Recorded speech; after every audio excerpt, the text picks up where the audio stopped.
나의 반석이신 여호와를 찬송하려로다. 아멘.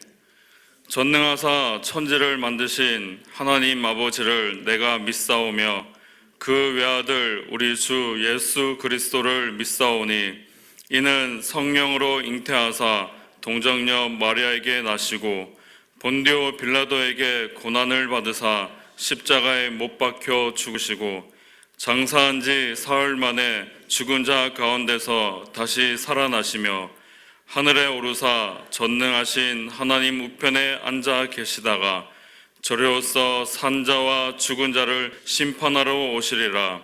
성령을 믿사오며 거룩한 공회와 성도가 서로 교통하는 것과 죄를 사하여 주시는 것과 몸이 다시 사는 것과 영원히 사는 것을 믿사옵나이다.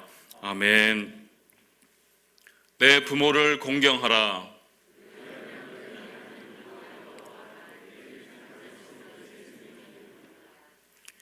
내 아들아, 내 아비의 훈계를 들으며 내 어미의 법을 떠나지 말라.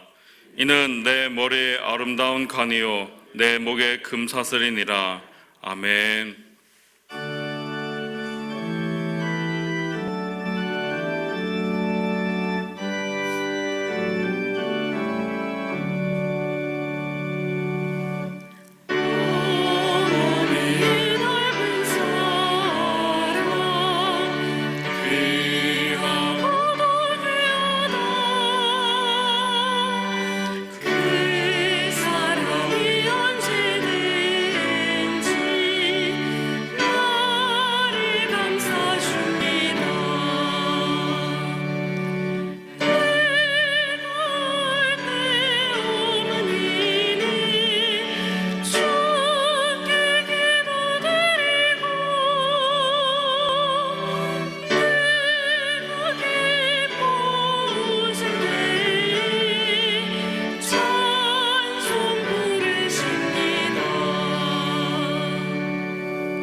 주님, 닫혔던 교회 문이 열리게 하심을 감사합니다. 싱그러운 5월의 아침에 지난주에 이어 오랜만에 주님 전을 찾은 심령들이 설렘과 기쁨으로 나왔사오니 더 크신 사랑으로 맞아주시고 저희들 거룩한 예배로 주님 경배케 하시옵소서. 지난 2개월은 너무나 길었습니다. 인위적으로 할 수 없고 상상조차 할 수 없는 커다란 변화와 고통의 시간이었습니다. 내 집처럼 들락이던 교회 문이 닫히고 학교와 공장과 사회가 멈춰버린 스톱의 시간이었습니다. 그러나 주님, 몇 세기와 버금가는, 아니 그 이상도 버금가는 2개월의 시간을 우리의 관점과 가치와 삶의 모습을 송두리째 바꿔버린 짧은 2개월이자 스타트의 시간이기도 했습니다. 성전 대신 가족과 함께한 온라인 영상 예배로 하나님의 색다른 은혜를 경험하는 가운데 믿음의 공동체로 하나 되는 소중한 스타트의 시간됨을 감사합니다. 학생들은 빨리 개학하여 공부하고 싶은 학교가 되었고 하루라도 더 쉬고 싶던 일터는 일하고 싶은 일터됨을 감사합니다. 당연히 주어졌던 자연과 삶의 자유까지도 소중한 가치로 인식됨을 감사합니다. 미국을 비롯한 선진국들의 허상, 경제력과 의술이 뛰어난 저들 국가들이 바이러스 앞에 드러낸 민낯과 선진 시스템의 초라한 한계를 바라보며 세상을 움직이는 것이 인간 능력이 아니라 하나님의 섭리이며 하나님의 영역임을 다시 한번 깨닫게 하시오니 더욱 감사합니다. 지난주부터 교회 문이 열리고 기다리고 기대했던 성전 예배가 시작되었습니다. 예전보다 전심으로 하나님을 예배하며 갈망과 기다림의 열정으로 주님을 찬양하며 만나고 싶었던 얼굴들과 따뜻한 성도의 교통함이 사랑으로 열매 맺는 교회 되길 소망합니다. 교회를 위해 기도합니다. 많은 교회들이 코로나 이전으로의 회복을 위해 고민하고 있을 때 우리 교회는 회복의 계단을 뛰어넘어 곧바로 부흥으로 승리하는 교회 되길 소망합니다. 진정 내 할 바를 알게 하시며 더욱 말씀 사모하여 진리의 일꾼 되며 온 성도 50주년 전도 목표로 매진할 때 코로나를 이기고 승리한 빛된 교회, 복된 교회로 부흥케 하시옵소서. 유창진 담임 목사님 귀한 말씀 선포합니다. 이 고통의 시간에, 시련의 시간에 말씀으로 우리 갈 길 인도하실 때 주님 주시는 능력과 지혜로 세상을 승리하는 귀한 예배로 인도하여 주시옵소서. 예배의 중심에, 말씀의 중심에 내가 있게 하시며 나를 향한 주님의 부르심과 믿음의 실천이 나의 삶이 되게 하시옵소서. 분이의 찬양대의 대표 찬양이 내 구주 더욱 사랑하는 믿음의 찬양 온 성도 은혜 받게 하시옵소서. 세강의 식구 한 사람도 희생 없이 함께 예배할 수 있도록 인도하신 주님께 무한 감사드리며 귀하신 예수님 이름으로 간절히 기도하옵나이다. 아멘.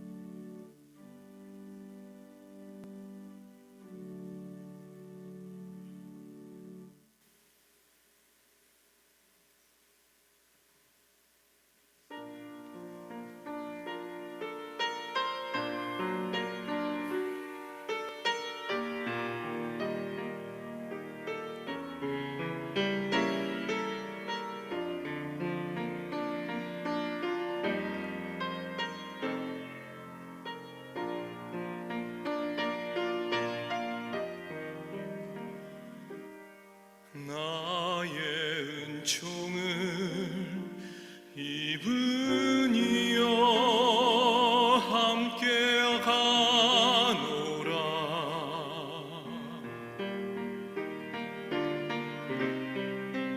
너의 이름을 내가 아노라. 나의 사랑을 받으니여 함께 가노라. 내가 친히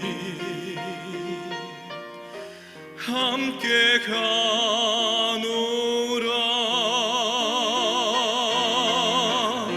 내가 너로 편케하며 나의 모든 선함으로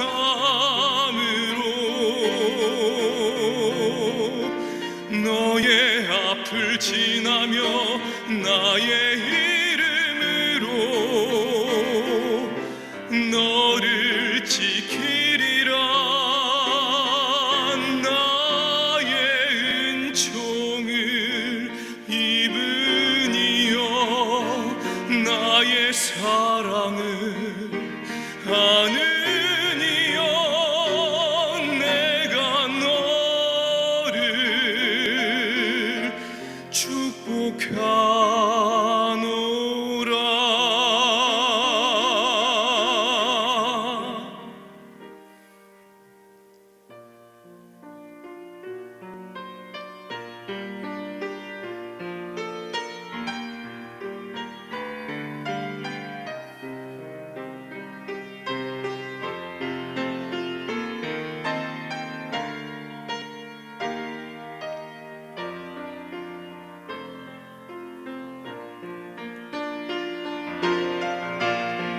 내가 너로 편케하며 나의 모든 선함으로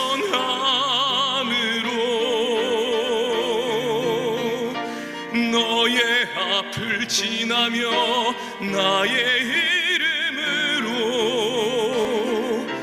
너를 지키리라.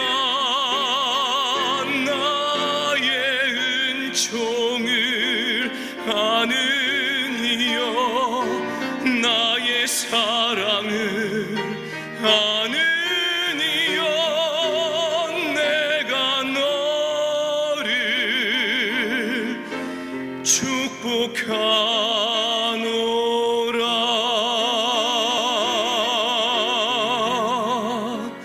내가 너를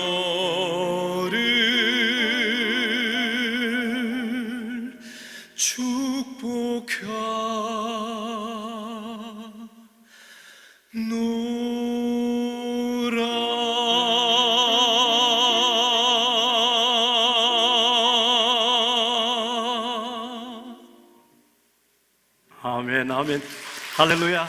하나님 영광 돌립니다. 사랑과 자비가 풍성하신 하나님께서 우리와 함께 계시고 또 우리는 그것을 확신하고 또 믿음으로 찬양으로 하나님 앞에 고백하는 복된 시간, 이 시간에도 우리 주 예수 그리스도의 크신 은혜와 평강이 사랑하는 성도 여러분들 그리고 여러분 가정, 오늘 영상으로 함께 예배드리는 모든 가정에 충만히 임하기를 축복합니다. 교회 소식 전해드립니다. 주보 7면 참고하시길 바랍니다.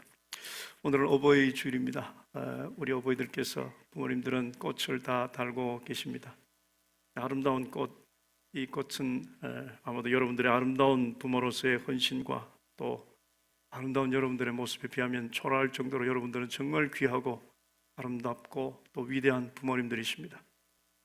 이런 위기 가운데, 코로나의 시련 가운데 어버이 주일을 맞이하게 되었습니다. 그러나 이렇게 힘들수록 우리 부모님들의 그 사랑과 숭고한 그 헌신과 그 위대함은 더욱더 빛날 것입니다. 여러분들에게, 우리 부모님들에게 우리 주 예수 그리스도의 크신 은혜와 평강이 충만히 임하기를 축복합니다. 우리 서로 축복합시다. 꽃을 단 부모님들 그리고 또 그렇지 않은 분들에게도 다 함께 인사하겠습니다. 우리 주 예수 그리스도의 은혜가 또 평강이 충만히 임하기를 바랍니다. 축복합니다. 말씀을 안 하셔도 됩니다. 요즘 뭐 이렇게 가까이 대고 말 안 하는 게 예의이고 또 마스크를 했지만, 여러분 제가 생각하는 것이 우리가 1년 전, 아니 몇 달 전만 해도 이렇게 모든 성도들이 다 마스크를 끼고 앉아서 예배 드리리라고는 꿈에나 생각했습니까?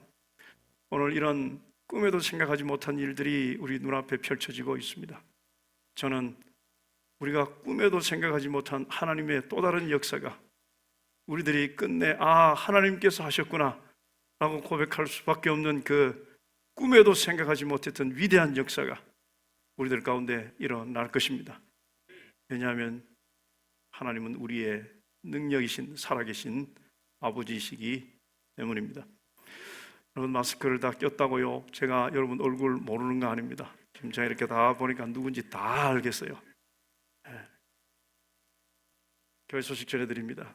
예배 안내는 오늘 여러분들이 예배 드리는 것처럼 이렇게 예배 오시면 됩니다. 우리 중직자들께서는 가급적 일부 사부에 참석해 주시기를 바랍니다라고 주의를 다 이렇게 문자로 보냈는데, 지난주에 보니까 2부, 3부가 별로 없습니다. 지난주는 아마 연휴 기간이어서 그랬는지는 잘 모르겠습니다만 이제 여러분 평소대로 예배에 참석하셔도 될 것 같습니다. 모임은 지금처럼 중단합니다. 모든 모임, 부서 활동, 찬양대, 교회 식당, 하사람, 주 공지가 있을 때까지 중단합니다.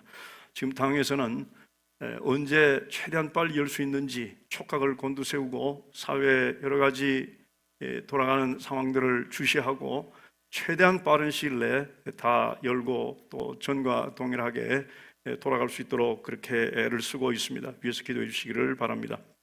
주일학교는 계속해서 통합 예배 영상으로 예배를 드립니다. 우리 어린이들, 부모님들이 예배에 참석하러 교회에 갔다고 또 집에서 예배 안 드리지 않도록 여러분들이 시간을 내서 애들과 같이 예배 드려 주시기를 바랍니다. 교우동정입니다.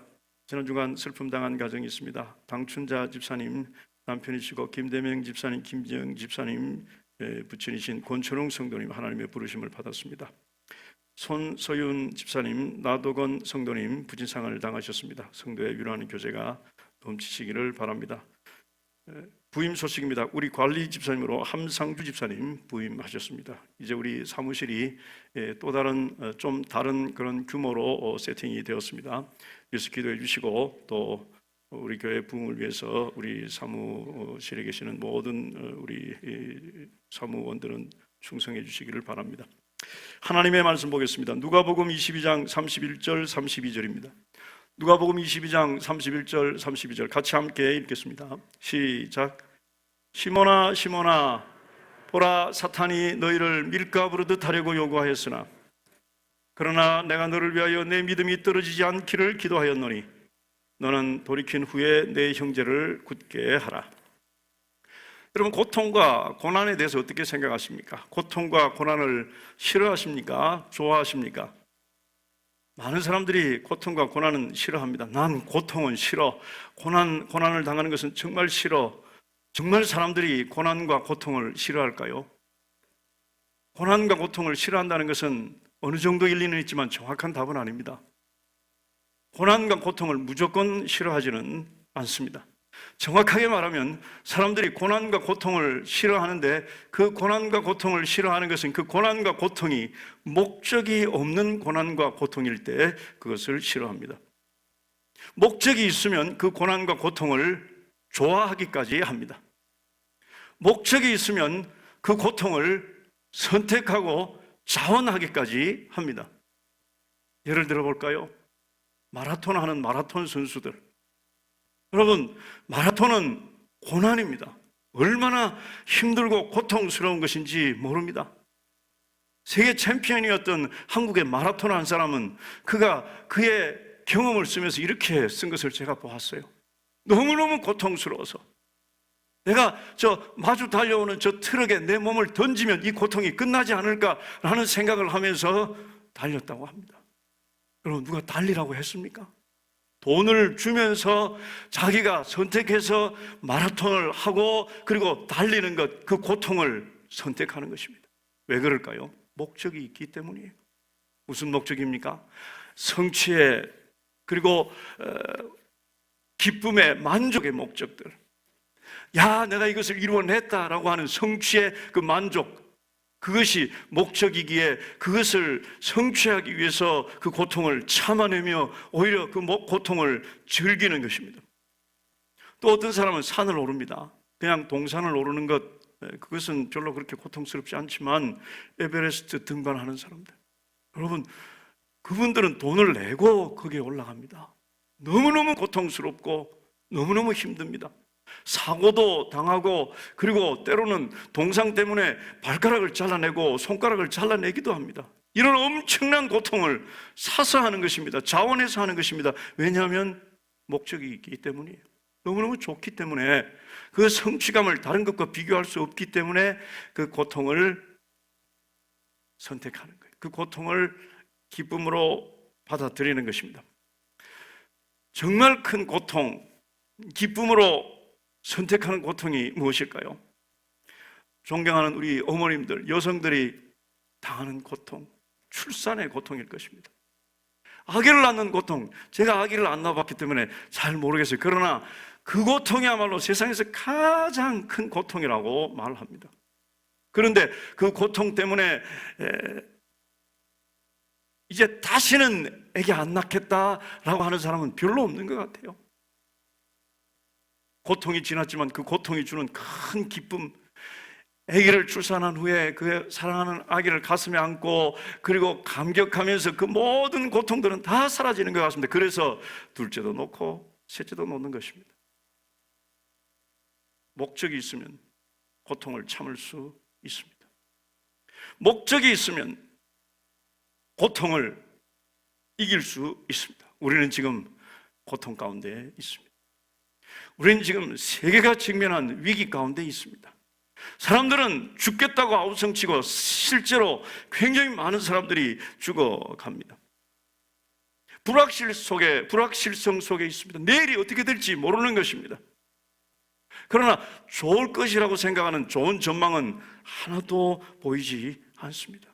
어려움과 시련 속에, 세계가 당한 코로나 바이러스로 인한 이 어려움과 시련, 고난, 그리고 거기에 내가 본래 가지고 있었던, 아니 내 삶에 새롭게 생기는 관계나 또 경제적인 문제나 또 여러 가지 문제로 인한 고난과 고통 속에 우리가 있습니다. 오늘 우리가 함께 살펴볼 말씀의 제목은 고난에는 목적이 있습니다 라는 것입니다. 오늘 간절히 기도하는 것은 하나님께서 오늘 말씀의 능력과 그리고 성령의 감동하심으로 그리고 하나님의 임재로 오늘 우리에게 주실 은혜는 하나님 이 고난 한가운데서 이 고난의 목적을 발견하게 하시고 이 고난이 왜 우리에게 있는지 그 고난의 이유를 보게 하옵소서. 이것이 오늘 제 기도의 제목입니다. 오늘 이 말씀이 우리들에게 주시는 목적입니다. 목적이 있음을 보게 하옵소서.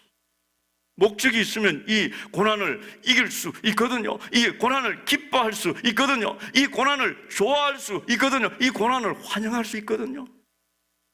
오늘 사랑하는 세상의 성도 여러분, 하나님께서 오늘 이 우리가 당하는 고난, 코로나 바이러스로 인한 고난, 그리고 또 여러분들의 삶에 개인적으로 당하는 그 모든 고난들에 대하여 이유를 오늘 말씀해 주시기를 원합니다.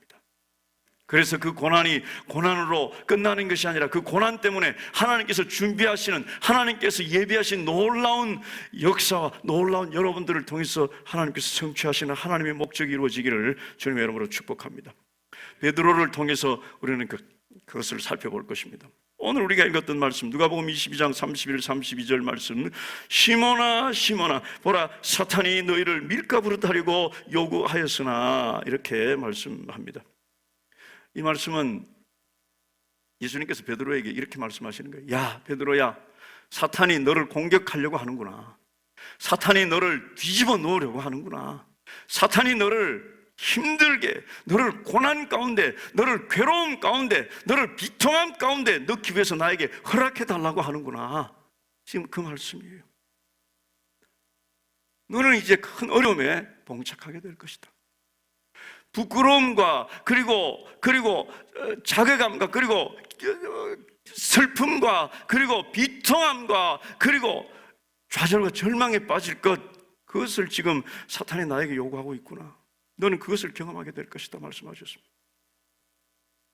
그러나 예수님께서 이렇게 말씀하시죠. 그러나 내가 너를 위하여 내 믿음이 떨어지지 않기를 기도하였노니, 이렇게 말씀하고 있습니다. 자, 그 예수님의 말씀을 들었던 베드로가 뭐라고 말해요? 여러분들이 그런 상황이라면 뭐라고 대답하시겠습니까? 아, 예수님 기도해 주셔서 정말 감사합니다, 고맙습니다, 이럴까요? 아니요, 저는 그렇지 않을 것 같아요. 예수님, 기도는 안 해도 되니까요. 기도는 그냥 넘어가도 되니까요. 사탄에게 그렇게 하지 말라고 말씀해 주세요. 사탄에게 명령하실 수 있잖아요. 사탄을 그냥 발로 차버려 주세요. 사탄이 내 삶을 뒤집어 놓지 못하도록, 사탄이 나를 괴롭히지 못하도록 해 주세요 라고 예수님께 간청하고 간구해야 하는 바로 그 순간,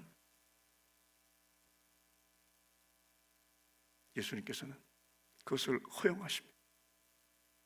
고난을 허용하십니다. 여기에서 우리는 우리가 당하는 그 고난의 원인이 무엇인지를 압니다.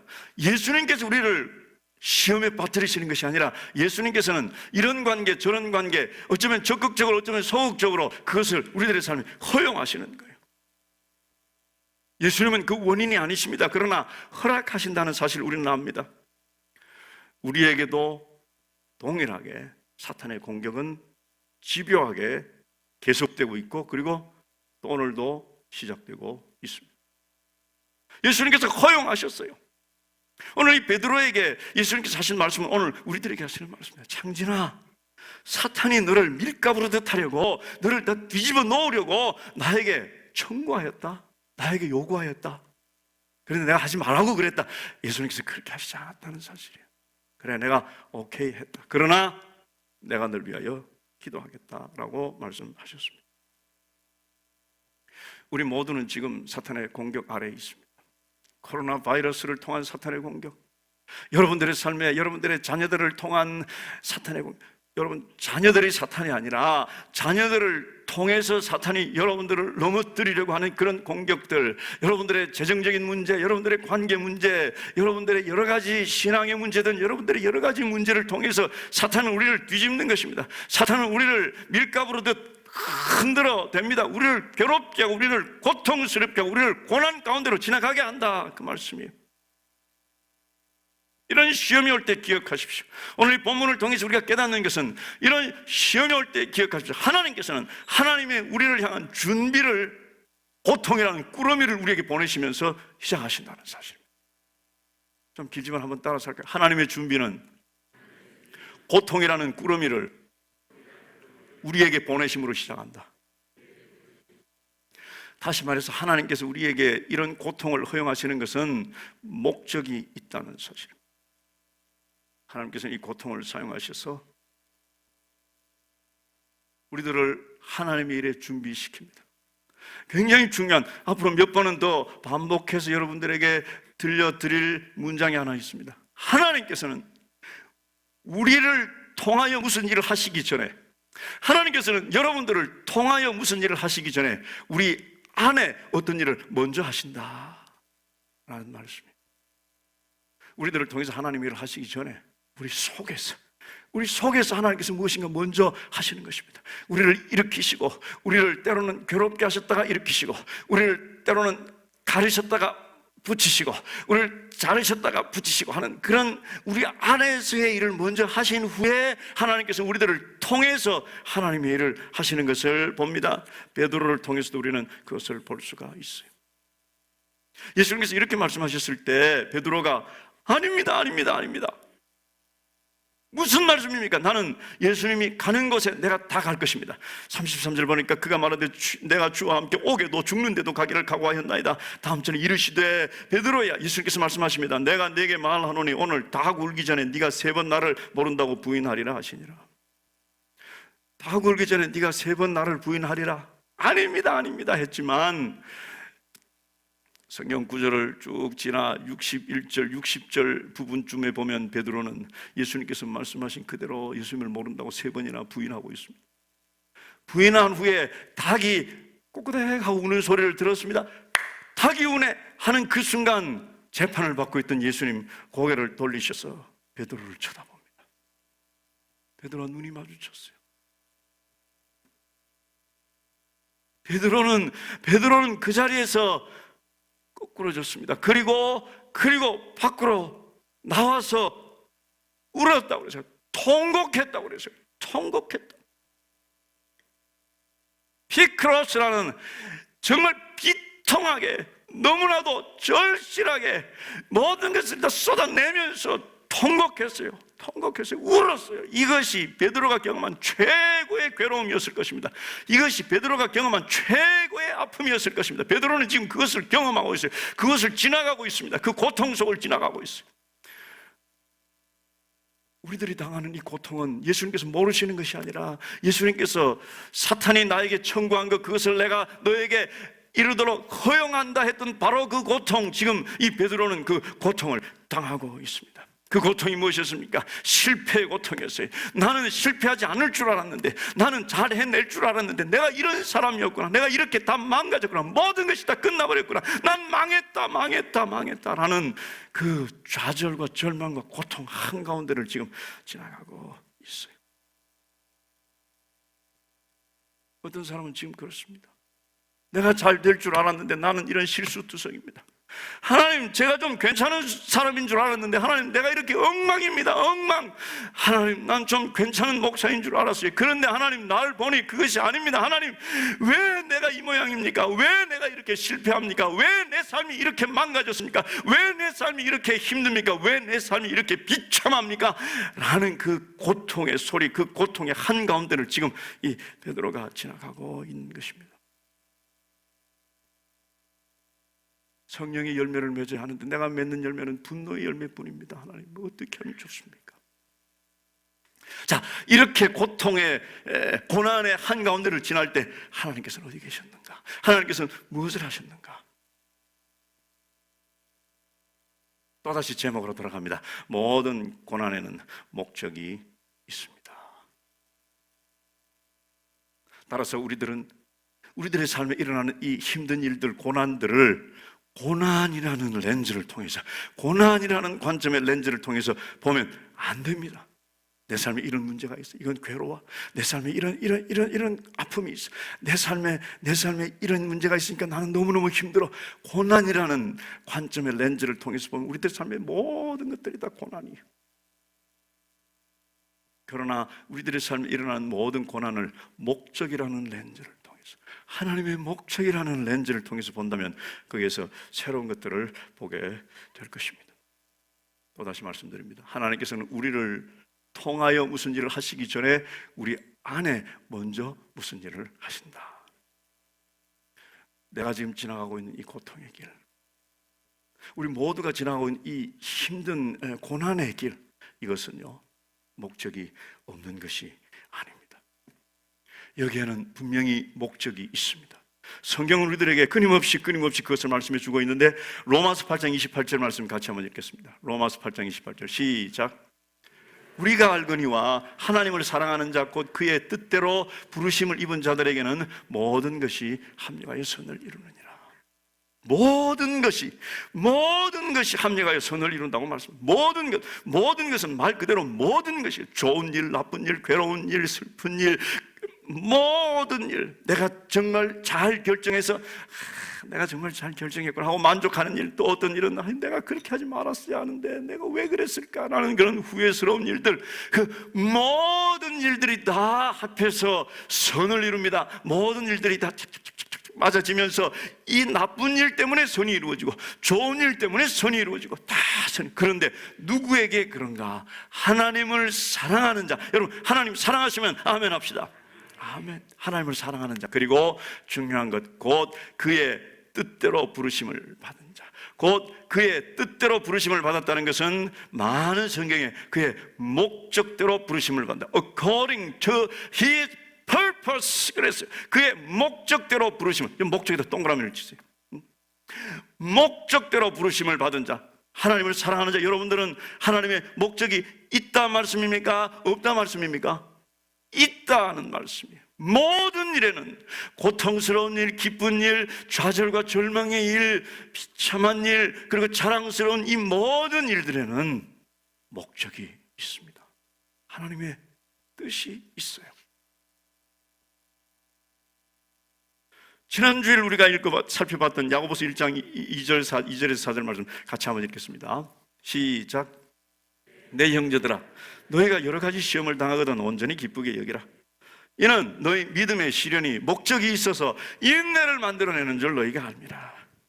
인내를 온전히 이루라. 이것을 이루라고 말씀합니다. 이는 너희로 온전하고 구비하여 조금도 부족함이 없게 하려 함이라. 우리들이 당하는 모든 일에는 다 목적이 있습니다. 예수님께서 내가 너를 위하여 기도했다. 그래서 네가 당하는 그 일이 너를 망하게 하는 것이 아니라 그 일을 인해서 그 일 때문에 모든 것이 한명의 선을 이루게 하시는 하나님께서 그 일 때문에 그 일을 통해서 그 일을 가지고 너를 강하게 만들 것이다. 너를 더 강하게 만들 것이다. 그리고 너를 사용할 것이다. 하나님의 준비는 고통이라는 꾸러미로 우리들에게 다가옵니다. 그 이후에 베드로가 어떻게 됐을까요? 예수님 부활하시고 승천하신 후에 성령께서 임한 오순절 날이 이르렀을 때 거리에서 길에서 한 사람이 예수 그리스도의 복음을, 예수 그리스도의 죽으심과 부활, 그것을 힘있게 전하던 사람이 있었습니다. 그리고 그 설교를 들은 3,000명이 주님 앞으로 돌아와 주님이 제자가 되는 사건이 있었습니다. 그 사건의 주인공이 바로 베드로였어요. 베드로의 모든 고통과 아픔 속에는 목적이 있었습니다. 그것을 다 통과한 후에 하나님께서 그렇게 사용하시는 것입니다. 믿으시면 아멘 합시다. 우리들의 삶의 아픔과 어려움과 괴로움이 있습니까? 고통이 있습니까? 고난이 있습니까? 왜 나에게 이런 어려움이 있습니까? 예, 거기에는 목적이 있습니다. 왜냐하면 우리는 하나님을 사랑하는 자, 곧 하나님의 목적대로 부르심을 입은 사람들이기 때문입니다. 오늘 우리는 그 목적을 발견해야 합니다. 이 코로나 바이러스에 모든 사람들이 다 죽겠다가 없성치고 소망이 없어졌다가 없성치고 이제 앞으로 세상은 어떻게 될 것인가 라고 절망에 빠졌을 때 하나님의 사람들은 이때 하나님께서 나를 향하신 목적, 하나님께서 이 세상을 향하신 목적을 발견해야 합니다. 그리고 그 목적을 이루는 데 있어서 이 힘든 과정을 거친 그 훈련의 과정을 통해서 강해진 사람, 능력 있는 사람, 힘 있는 하나님의 사람들이 앞장서서 그 하나님의 목적을 이루어가야 할 것입니다. 목적에 대한 세 가지 원리 간단하게 말씀드립니다. 사실 오늘 이 설교는 2주에 걸쳐서 하는 설교인데 너무 마음이 급해서 오늘 한 번에 다 여러분들에게 말씀하려고 합니다. 그것도 빨리 해야 되는데 걱정입니다. 첫째, 같이 읽읍시다. 목적을 발견하라. 첫째, 주보에 있습니다. 시작. 나의 목적은 나를 위한 것이 아니다. 나의 목적은 하나님의 목적이다. 너무너무 중요한 목적에 대한 원리예요. 내가 지금 이것을 원합니다. 하나님 고쳐주세요. 하나님 그걸 해결해 주세요. 하나님 그걸 나에게 주세요. 라고 하는 그 모든 우리들의 간구는 그 주인공이 누구인가? 누구를 위해서인가? 나를 위해서인데 그 목적이 누구의 목적인가? 나의 목적이었어요. 하나님, 내 삶을, 내가 이 문제, 하나님, 내 집에 좀 부유하게 해주시고, 내 이 문제를 해결해 주세요. 누구의 목적인가? 나의 목적이라고 생각했지만, 사실은 나의 목적이 아니. 이제 다윗에 대해서 좀 많이 살펴볼 텐데, 다윗은 그것을 너무너무 잘 알았습니다. 시편 57편 2절 말씀 같이 한번 읽겠습니다. 시작. 내가 지존하신 하나님께 부르짖으며 곧 나를 위하여 모든 것을 이루시는 하나님께로. 이것은 우리 개역개정 성경에 있습니다. 쉬운 성경, NIV 성경을 굉장히 가깝게 번역한 쉬운 성경 같이 한번 읽겠습니다. 시작. 가장 높으신 하나님께 내가 부르짖습니다. 나를 위한 주의 목적을 이루시는 하나님께 외칩니다. NIV 성경에 보니까 His purpose for me, 나를 위한 하나님의 목적이라고 다윗은 표현하고 있어요. 하나님, 나를 위해서 하나님께서 가지고 계시는 하나님의 목적을 이루어 주세요. 이것이 우리의 삶의 본성과 연결이 됩니다. 그런데 그 본성은 나를 위한 본성이 아니라 하나님의 목적을 위한 본성이에요. 우리는 건강을 위해서 기도합니다. 그런데 그 건강이 내 목적이 아니라 하나님의 목적을 이루기 위한 나의 건강이어야 한다는 사실을 기억하시기를 바랍니다. 우리는 우리들의 삶에 하나님의 목적이 무엇인지를 알아요. 목적이란 말이 무슨 의미를 가지고 있을까요? 본래 의도된 최초의 의도가 바로 그 물건의 목적이에요. 이 물건은 무엇으로 만들어졌습니까? 물을 마시도록 만들어져 있는 목적이 있습니다. 그래서 제가 물을 마실 수 있습니다. 만들어진 의도가 물을 마시기 위해서 만들어진 의도인데 그것이 바로 목적이에요. 하나님께서 나를 무엇으로 만드셨는가? 그것이 우리의 목적입니다. 목적을 모른다면요, 그 하나님의 목적에 대해서 남용하게 되고 잘못 사용하게 됩니다. 이것이 물을 담아 먹는 것, 그것이 이 물건의 목적이라는 사실을 모른다면 이걸 가지고 뭐 쓴다든지 뭐 이상한 데 사용할 거예요. 그러면 잘못 사용하는 거예요. 오용하는 것입니다. 때로는 남용하는 것입니다. 죄라는 말이 무엇인지 우리는 알아야 합니다. 죄가 무엇이라고 생각합니까? 나쁜 짓 막 하는 것, 정말 하지 말아야 할 행동을 막 하는 것, 예, 그것이 죄입니다. 그런데 죄라는 말의 뜻, 원죄의 뜻은요, 하마르티아라는 뜻, 하마르티아라는 것이 헬라어로 죄라는 단어인데요, 그 뜻은 관역을 빗맞히다라는 뜻이에요. 관역을 빗맞히다. 정확하게 중심에 관역을 못 맞추고 옆에 맞추는 거예요. 목적대로 살지 못하는 것입니다. 목적에 관역을 맞추는 것이 아니라 목적을 비껴나가서 다른 것을 맞추는 거예요. 다른 삶을 사는 거예요. 그것이 죄. 왜 사람들은 죄를 짓습니까? 목적을 모르기 때문입니다. 내가 무엇을 위해서 살아야 할지를 모릅니다. 그래서 다른 것으로 목적을 삼으려고 합니다. 다른 것으로 내 인생의 목적을 삼으려고 해요. 그러니 내가 이 직업을 가지면 내 인생이 행복할 것이다, 그것이 내 인생의 목적이다 라고 생각하며 세상의 직업을 가지고 이 관계를 맺으면 내가 행복해질 거야, 그것이 내 인생의 목적일 거야 라고 생각하며 다른 곳에서 목적 비슷하게 생긴, 목적 비슷하게, 묵적이나 뭐 막적이나 뭐 목적 비슷하게 생긴 것을 찾는 거예요. 그러다 보니 사람들은 만족하지 못합니다. 그러다 보니 사람들은 죄에 빠집니다. 이것만 성취하면 내가 내 인생의 가장 최고의 만족을 얻겠다라고 생각하고 그것을 추구했지만 그것이 목적이 아니니 그것을 아무리 이루어도 그의 삶에는 만족이 없는 것입니다. 그러면서 하나님께서 우리를 창조하실 때 우리에게 주셨던 그 목적, 그 왜, 그것을 잃어버리고 놓치고 살아갑니다. 우리 주위에 많은 사람들이 있습니다. 우리가 세상이 그렇게 찾는 것, 그렇게 추구하는 것을 다 가지고 있는 사람인데, 그렇게 인기가 높은 사람인데, 그렇게 인기가 많은 사람인데 비참한 삶을 사는 것을 봅니다. 때로는 너무 비참하다 못해 스스로 목숨을 끊는 사람도 봅니다. 그렇게 파워가 많은 사람, 그렇게 힘이 있는 사람인데 자신의 삶을 미워하는 사람이 있습니다. 그렇게 많은 재물을 가지고 번성을 누리는데 만족하지 않아요. 왜 그럴까요? 목적을 놓쳤기 때문에, 바른 목적을 가지고 있지 않기 때문입니다. 오늘 하나님께서는 우리들을 창조하신 그 하나님의 목적, 저 높으신 하늘 뜻을 위해 우리를 창조하셨는데 우리는 세상의 것을 가지고 그것을 성취하려고 하는 그것은 목적을 잘못 알고 있는 것입니다. 오늘 이 힘들고 어려운 상황에 목적이 있습니다. 이 목적은 하나님의 목적입니다. 그러나 나를 위한 하나님의 목적이, 믿으시면 아멘 합시다. 내 삶에, 내 이 힘들고 어려운 이 상황에 나를 향한 하나님의 뜻, 하나님의 목적이 무엇인지를 발견하게 해주세요. 기도할 수 있기를 바랍니다. 두 번째 같이 읽읍시다. 시작. 목적을 발견할 수 없을 때 하나님께서 주신 일을 성실하게 수행하라. 예, 하나님 목적 가르쳐주죠. 그래, 이것이 네 목적이다 착 우리들에게 보여주시면 얼마나 좋을까요? 그런데 그것이 쉽지가 않아요. 우리는 하나님의 목적을 찾아야 합니다. 그런데 어떻게 찾을까? 기도하면서 하나님, 내가 뭐가 될까요? 너 이제 대통령이 되라. 예, 하나님 그렇게 하겠습니다 해서 막 그 길을 걸어가고, 너 뭐가 되라 할 때 막 그 길을 걸어가는 것, 그것이 하나님의 목적을 찾는 일일까요? 그렇지 않았습니다. 하나님의 목적은요, 지금 하나님께서 나에게 하나님의 목적으로 주신 일, 그 일을 열심히 섬기는 것, 그것을 통해서 우리는 하나님의 궁극적인 목적을 찾을 수 있습니다.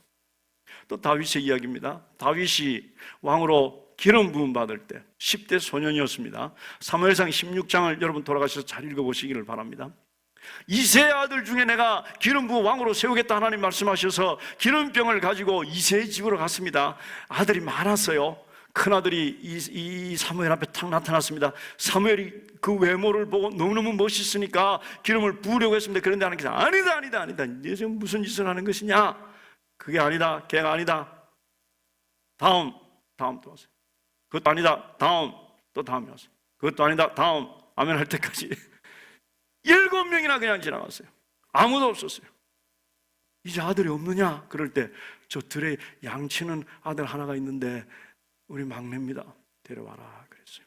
여러분, 그 위대한 하나님의 왕, 하나님의 마음에 합한 자, 하나님 나라를 세운 메시아가 올 때 그분의 자손으로 오겠다고 하나님께서 그렇게 인류 역사상 가장 중요한 인물로 하나님께서 세우시는 그 사람, 그 사람을 세우실 때 그가 무엇을 하고 있었는가? 그가 하지 않았던 것부터 한번 살펴봅시다. 왕을 세우기 위해 선지자가 온다는 소식을 들었는지 알았는지는 안 들었는지는 모르지만 왕이 되고 싶은 생각에 몸을 가꾸거나 치장하지 않았어요. 이력서를 쓰지 않았어요. 자기소개서를 쓰고 있지 않았어요. 어떻게 나를 알릴까? 유튜브에 올리고 팔로워를 많이 두기 위해서 애쓰지 않았어요. 유명해지려고 애쓰지 않았어요. 다른 사람들 앞에 드러나려고 기웃기웃거리지 않았어요. 저 먼 양의 우리에서 양을 치고 있었습니다. 시편 78편 70절 71절 말씀 같이 읽겠습니다. 시작. 또 그의 종 다윗을 택하시되 양의 우리에서 취하시며 71절 전양을 지키는 중에서 그들을 이끌어내사 그의 백성인 야곱 그의 소유인 이스라엘을 기르게 하셨더니 무엇을 하고 있었습니까? 아주 보잘것없는 작은 일을 하고 있었어요. 하나님께서 나에게 하라고 하신 바로 그 일, 격리되어 있는 것과 같은 다른 곳에 멀리 떨어져 있는 그곳에서 말도 대화도 나눌 수 없는 정말 무료한 삶을 하루 종일 보낼 수밖에 없는 그 양치는 일을 묵묵히 하고 있었습니다. 그 다윗을 양치는 무리에서 꺼내서 하나님의 양무리를 이스라엘 백성을 치는 왕으로 하나님께서 세우신 거예요. 궁극적인 우리의 하나님의 목적이 무엇인지를 알기 위해서는 왕의 자리로 가는 것이 아니라 양의 우리에 있어야 하는 것입니다. 거기에서 하나님께서 하라고 하신 일에 충성할 때, 성실히 할 때 하나님께서는 그 다음 목적으로 우리를 인도하십니다. 다윗이 골리앗을 물리칠 때, 그 다음 사무엘상 17장에 나오는 이야기입니다. 골리앗을 물리칠 때 다윗이 무엇을 하고 있었습니까? 심부름하고 있었어요. 10대 소년, 전사도 아니었습니다. 갑옷이 맞는 큰 거인도 아니었습니다. 그냥 아버지 심부름, 도시락을 형들에게 갖다 주는 그 심부름. 야, 이거 형들에게 도시락 좀 갖다 주고 오너라. 아, 싫어요 아버지. 이렇게 하지 않았던 그 작은 일에 순종했던 예, 아버지의 뜻이 하나님의 뜻입니다. 성경에는 안 나오지만 그것을 가지고 졸랑졸랑 형이 있는 곳으로 그렇게 그 작은 일에 한 걸음 한 걸음 충성하며 성실했던 그 사람, 하나님께서는 그 사람을 꼭 집어서 그 거인 골리앗을 이기게 하셨습니다. 우리는 지금 기가 막힌 상황이 있죠. 격리된 상황이 있습니다. 외진 곳에 다 떨어져서 가족끼리 홀로 모여 있고, 그리고 다른 사람과 관계도 맺지 못하고 지금 기가 막힌 양의 우리 속에 있습니다. 그런데 하나님께서 우리를 양의 우리 속에 있으라 할 때 왕이 되겠다고 그 우리를 뛰쳐나가서 무엇인가 해서는 안 된다는 사실을 우리는 지금 양의 우리 속에 있습니다. 격리된 상태, 힘들고 어려운 상태에 있습니다. 이 안에서 벗어나기를 기도합니다. 언제 벗어날까요? 빨리 벗어나게 해주세요. 빨리 벗어나서 내가 왕이 되게 해주세요. 빨리 벗어나서 내가 이 큰 일을 하게 해주세요 하고, 그 벗어날 일만 기대하면서 그 안에서 아무것도 안 하는 것이 아니라 양의 우리에서 최선을 다해서 지금 내가 할 일이 무엇인지를 찾고 또 찾고, 그리고 그것을 섬기고 또 섬기고, 그렇게 섬기는 가운데 하나님께서 그를 꺼내서 왕으로 섬기게 하실 것입니다. 오늘 어버이 주일을 맞이했습니다. 여러분, 가정마다 지금 일어나고 있는 일들을 대개 합니다. 너무너무 가족들, 자녀들 함께 집에만 오래 갇혀 있어서 막 분노가 올라오는 그런 가정도 있습니다. 미국의 어떤 가정은 이 분노가 아마 터지는지 어디에서 마스크하라 그랬다고 가서 총을 가지고 와서 다 쏴 죽인 그런 사건까지 있었습니다. 혹시 여러분 집에서 싸움이 전보다 더 많아지지는 않았습니까? 불평이 더 많아지지는 않았습니까? 양의 우리가 복작복작하고 양의 우리가 힘들게 변하지는 않았습니까? 오늘 우리가 해야 할 일은 그 양의 우리 안에서 양을 잘 돌보는 일입니다. 지금 우리가 당한 일, 거기에 성실히 그 일을 수행하는 것입니다. 세 번째, 그 일 중에 가장 중요한 일이 무엇인가? 사람을 돌보는 일입니다. 마지막 같이 읽읍시다. 시작. 하나님의 목적을 이루기 원한다면 사람들을 섬기기 시작하라. 아니요. 나는 우리 집에 있는 우리 자녀들을 섬기는 거 그건 너무너무 작은 일이고요. 교회 지금 막 힘든 일들인데 그 사람들 나는 책을 써야 합니다. 나는 사업을 일으켜야 합니다. 나는 큰 일을 해야 합니다. 라고 생각하십니까? 오늘 하나님께서는 양의 우리에서 양을 돌보는 사람, 하나님의 사람들을 돌보는 사람, 그 사람들에게 주목하시고 그 사람들을 사용하십니다. 이것이 바로 예수님께서 이 땅에 오신 목적이었어요. 마가복음 10장 45절 말씀 같이 읽겠습니다. 시작. 인자가 온 것은 섬김을 받으려 함이 아니라 도리어 섬기려 하고 자기 목숨을 많은 사람의 대속물로 주려 함이라. 이것이 사람을 섬기는, 하나님의 사람을 섬기는 일이 하나님의 목적을 이루는 일입니다. 어떤 분은 교회가 닫혀 있을 때 교회 가고 싶어요. 교회 가고 싶어요. 교인들 보고 싶어요. 목사님이 보고 싶어요. 정말인지 아닌지는 조금입니다. 정말 저도 보고 싶고 여러분 저를 보고 싶은 사람들이 참 많이 있다고 저는 믿습니다. 그래서 교회에 오고 싶은 사람도 있고 예배드리고 싶어요 하고 교회를 사모한 사람들이 있지만 정말 제게 감동을 준 사람은 목사님, 성도들을 섬기고 싶어요. 빨리 가서 섬기고 싶어요. 빨리 가서 섬기고 싶어요. 아멘이십니까? 섬기고 싶고 이런 상황에서 가정에서 부모들을 섬기고 자녀들을 섬기고 특히 가정의 달을 맞이해서 우리 가정에 내가 섬길 일이 무엇인가, 내가 섬겨야 할 일이 무엇인가를 찾아서 또 섬기고 또 섬기고. 여러분 우리가 딱 섬기면요, 우리가 뭐 딱 하면요 금방 반응이 딱 좋게 와가지고 우와 무라와 아빠처럼 이런 반응을 기대하면 안 됩니다. 왜 이래 이 사람 갑자기 뭐 이런 내가 기대하지 않았던, 전혀 기대하지 않았던 그런 반응들이 막 오게 됩니다. 그건 경험상으로도 알고 여러분 정말 잘 아는 것입니다. 그때 내가 한번 모처럼 마음 먹고 하려고 그랬더니 안 되겠네 하고 스탑하는 것이 아니라 계속 섬겨.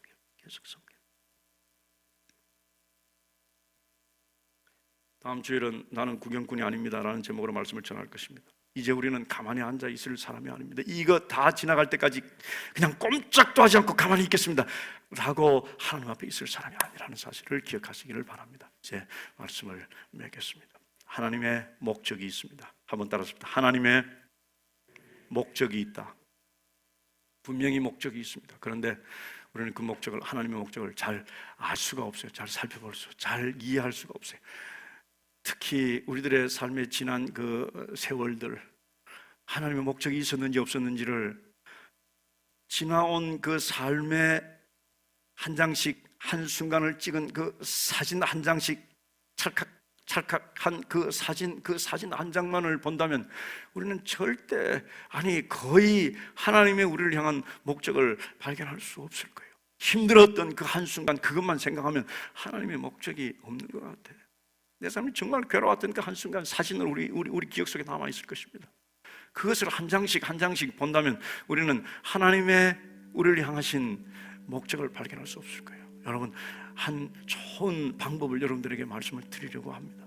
그것을 한 장씩 볼 것이 아니라 그 시간을 조금 연장시켜 보십시오. 그 시간 좀 늘려 보십시오. 5년 단위로 보시든지 10년 단위로 여러분들의 삶을 보십시오. 그리고 10년 후에 10년 전을 거슬러 올라가 보십시오. 그러면요 분명히 하나님의 목적을 우리는 발견할 수 있을 것입니다. 아, 그때 그 일이 있었는데 그 일이 나중에 보니 이것 때문에 그랬구나. 하나님께서 안 계신 것이 아니었구나. 하나님께서 나를 떠나신 것이 아니었구나. 그 일이 이 일을 위해서 하나님께서 준비하신 것이었구나. 믿으시면 아멘 합시다. 이 우리 아버지 하나님께 감사와 영광의 박수를 올려줍시다. 할렐루야, 할렐루야. 하나님께서는 이렇게 우리들의 삶에 역사하십니다. 여러분들의 삶을 돌아보십시오. 하나님께서 우리들의 삶을 향한 목적을 가지고 계십니다. 우리들의 삶은 목적이라는 관점의 렌즈를 통해서 봐야 하나님의 목적을 발견할 수 있습니다. 내 삶에 일어나는 고난만 생각하지 마십시오. 오늘 하나님의 목적이 무엇인지 알게 하옵소서, 깨닫게 하옵소서. 찬송하겠습니다. 543장입니다. 우리는 어려운 일들을 당합니다. 우리들의 믿음이 참 적습니다. 그러나 주님만 의지하겠습니다.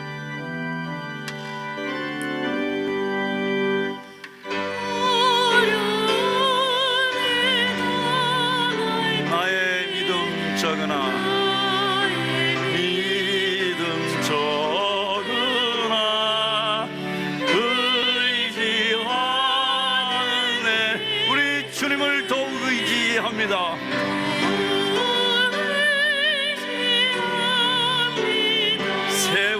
지나갈수록 오직 주님만 의지합니다. 그 일세 무소리를 당해도 예수 의지합니다.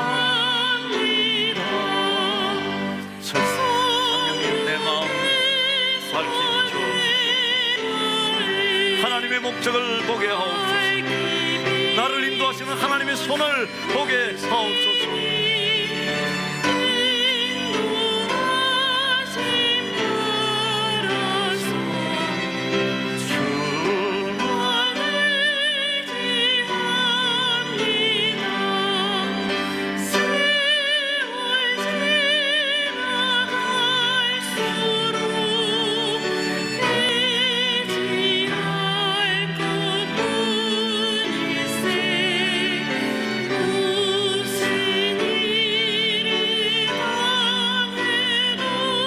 예수님만 의지합니다.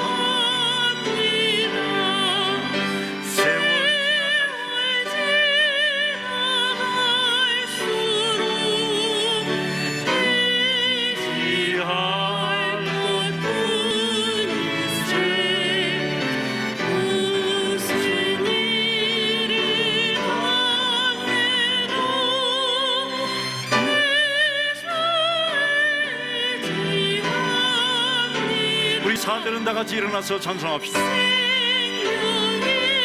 있을 동안에 예수 의지합니다.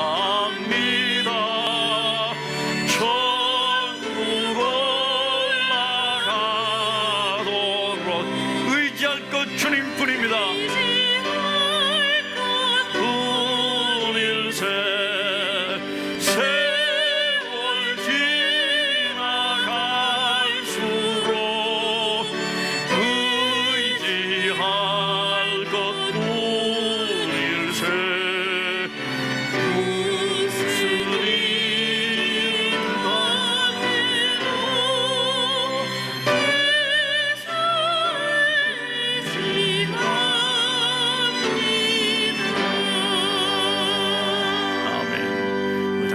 기도하겠습니다. 한 1분간 통성으로 함께 기도합시다. 여러분들이 지금 지나가고 있는 일이 얼마나 괴롭고 힘든 고난의 길입니까?